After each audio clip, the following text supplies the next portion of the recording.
Hi friends, welcome to Indu's Kitchen. இன்னைக்கு நம்மளோட கிச்சன்ல ரொம்ப சிம்பிளான வீட்ல இருக்கிற 4 பொருளை மட்டுமே வச்சு ஒரு அருமையான ஸ்வீட் எப்படி செய்யறதுன்னு பார்க்கலாம். இதை செய்யறதுக்காக ஃபர்ஸ்ட் ஒரு panல மெஷரிங் கப்ல 3/4 கப் அளவு கோதுமை மாவு சேர்த்துக்கிறேன். நீங்க எந்த கப்ல கோதுமை மாவு சேர்க்கறீங்களோ அதே கப்லயே மற்ற பொருட்களையும் மெஷர் பண்ணிக்கோங்க.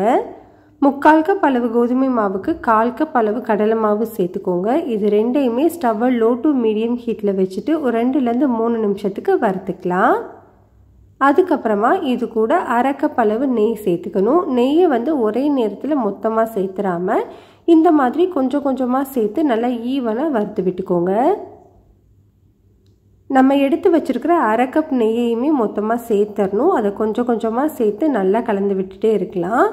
இப்போ பாருங்கள், நான் மொத்தமாகவே சேர்த்துட்டேன். இந்த டைமில் பாருங்கள், நம்மளுக்கு மாவு எல்லாமே நல்லா ஒன்று சேர்ந்து வந்திருக்கு. இப்போது நம்ம ஸ்டவ்வை லோ டு மீடியம் ஹீட்லேயே வச்சுட்டு ஒரு 10லேருந்து 12 நிமிஷத்துக்கு இதை நல்லா வறுத்துக்கணும். நம்ம சேர்த்துருந்த நெய் எல்லாமே பிரிஞ்சு வரும், அந்த அளவுக்கு நல்லா வறுத்து விட்டுக்கலாம். இப்போ ஒரு 10 நிமிஷத்துக்கு அப்புறமா பாருங்கள், நம்மளுக்கு மாவோட கலரும் சேஞ்ச் ஆகிருக்கு. அந்த நெய் எல்லாமே பிரிஞ்சு வருது பாருங்கள். இந்த டைமில் இது கூட ஒரு 2 டேபிள் ஸ்பூன் அளவு காய்ச்சி ஆற வச்ச பால் சேர்த்துக்கலாம். பால் சேர்த்த உடனே நம்மளுக்கு இந்த மாவு நல்லா இந்த மாதிரி பொரிஞ்சு வரும், நல்லா உதிரியாக வரும். ஸ்டவ்வை லோ ஹீட்லேயே வச்சுட்டு இதை நல்லா மிக்ஸ் பண்ணி விட்டுக்கோங்க. பால் சேர்க்கும்போது நம்மளுக்கு இந்த ஸ்வீட் நல்ல ஒரு சாஃப்ட்னஸ் கொடுக்கும். நல்லா இந்த மாதிரி மிக்ஸ் பண்ணிவிட்டு உடனே ஸ்டவ்வை ஆஃப் பண்ணிடலாம். ஸ்டவ்வை ஆஃப் பண்ணதுக்கப்புறமா இது கூட 1/2 கப் அளவு வெல்லத்தை நல்லா துருவி எடுத்து வச்சுருக்கேன். சுத்தமான வெல்லமாக பார்த்து எடுத்துக்கோங்க. இந்த மாதிரி துருவிட்டு சேர்த்துக்கலாம்.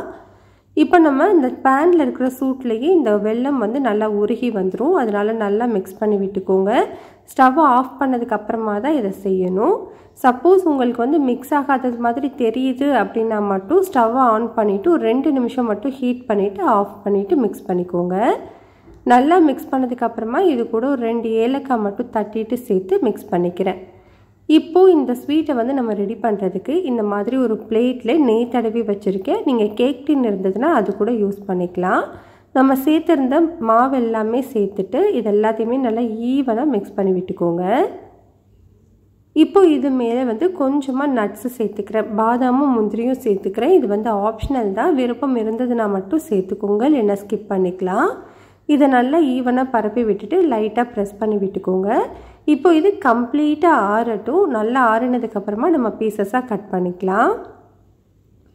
இப்போ பாருங்கள், இது நல்லாவே ஆறிடுச்சு. இப்போ நம்மளுக்கு தேவையான ஷேப்பில் கட் பண்ணிக்கலாம்.